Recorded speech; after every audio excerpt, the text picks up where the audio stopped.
Ladies and gentlemen, history is often remembered for its explosions for gunfire, echoing across battlefields. 4 flags rising over shattered cities, 4 speeches delivered under bright lights. But sometimes, the most dangerous wars are the ones you never see. They are not fought with tanks. They are not announced on television. They do not begin with sirens. They begin in silence. Behind closed doors. Tonight, I invite you into one of those rooms. There was a time in America when the streets were calm. Yet the halls of power were shaking. No foreign army had landed on its shores. No missiles had crossed its skies. And yet, inside the White House, a battle was unfolding. A hidden war. A war of secrets. A war of recordings. A war of truth against power. It was the early 1970s. The Cold War cast long shadows across the globe. Fear of communism, espionage, and nuclear annihilation filled the air. But what Americans did not know was that the most explosive threat to their democracy was not overseas. It was inside their own government. On a quiet night in June 1972, 5 men were arrested inside the headquarters of the Democratic National Committee at the Watergate complex in Washington, D.C. At first, it seemed like a small burglary, insignificant, forgettable. But it was none of those things. It was the spark that ignited the Watergate scandal.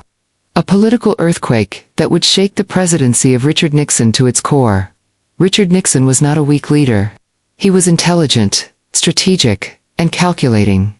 He had opened diplomatic relations with China, negotiated arms limitations with the Soviet Union, and overseen the winding down of America's direct involvement in Vietnam. Too many. He was a master of global strategy. But behind closed doors, he was fighting another kind of war, a war against critics, against leaks, against enemies both real and imagined. He feared betrayal. He feared exposure. He feared losing control. And fear, when held by someone with immense power, can become something profoundly dangerous. What Nixon did not realize was that his greatest protective measure would become the evidence against him. Inside the Oval Office, he had installed a secret taping system. Every conversation, every strategy session, every whisper was recorded, preserved, waiting. When investigators began asking questions about the Watergate break-in, the White House denied involvement again and again. But truth has a way of demanding air. Two young journalists from the Washington Post, Bob Woodward and Carl Bernstein, followed the money trail with relentless determination. They dug deeper. They refused to retreat. And slowly, the hidden war began to rise to the surface. The crime itself was serious, but the cover-up proved fatal. Payments were made to silence participants. Stories were carefully constructed. Blame was redirected. Behind closed doors, strategies were formed not to protect the nation, but to protect a presidency. And that was the most dangerous turning point of all. Because when leaders begin protecting themselves over the Constitution, democracy begins to tremble. As the investigation intensified, prosecutors demanded access to the secret tapes. Nixon refused. He claimed executive privilege, arguing that the president had the right to confidential conversations. The confrontation escalated until it reached the Supreme Court in the landmark case of United States v. Nixon. In a unanimous decision, the court ruled that the president was not above the law. Not even the most powerful man in the world could stand beyond accountability. It was a defining moment in American constitutional history. When the tapes were finally released, their contents were undeniable.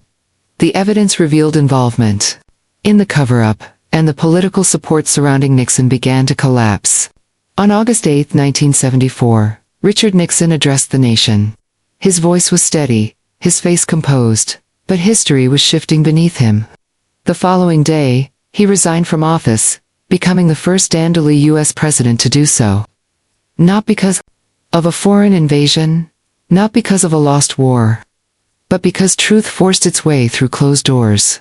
Why does this hidden war still matter today? Because it was never just about one man. It was about whether institutions were stronger than individuals. It was about whether journalists would risk their careers to defend the public's right to know. It was about whether judges would uphold the Constitution under immense pressure. It was about whether democracy could correct itself when tested from within. And despite the strain, despite the turmoil, it did. The battlefield was invisible. It was not in jungles or deserts, but in meeting rooms, courtrooms, investigative files, and tape recordings. The weapons were subpoenas, headlines, and courage. The soldiers were reporters, prosecutors, and public servants who believed that accountability mattered. The war behind closed doors proved that power without oversight becomes dangerous. That transparency is the oxygen of democracy. And that no one, not even a president, is above the law. Yet this story is not confined to one era. History reminds us again and again that secrecy can clash with truth. That classified decisions and hidden strategies can shape the fate of millions. The hidden war behind closed doors is a recurring test in every democracy. Every generation must decide whether to look away from uncomfortable truths or demand the light of accountability. The deeper meaning of this story lies not in scandal, but in responsibility. Democracy is not self-sustaining. It depends on vigilance. It depends on citizens who ask questions, on leaders who respect limits, and on institutions designed not for perfection, but for correction. The events of Watergate were both a warning and a proof, a warning that power can corrupt, and a proof that institutions, when defended, can endure. So imagine, for a moment, standing inside that Oval Office, hearing the faint click of a recording device, knowing that every word spoken in private could one day echo across history. Would you choose your words differently? Would you act differently? Because history is not shaped only by grand speeches or public ceremonies. It is shaped by private decisions, by moments when no cameras are present, by choices made when the door is closed. That is where character reveals itself. That is where democracy is either protected or betrayed. The hidden war behind closed doors is not merely a story of the past. It is a mirror held up to every generation. It asks, what will you tolerate? What will you question? What will you defend? The strength of a nation is not measured only by its armies or its economy, but by its willingness to confront its own secrets. And when truth finally walks through those closed doors, history changes forever. Thank you.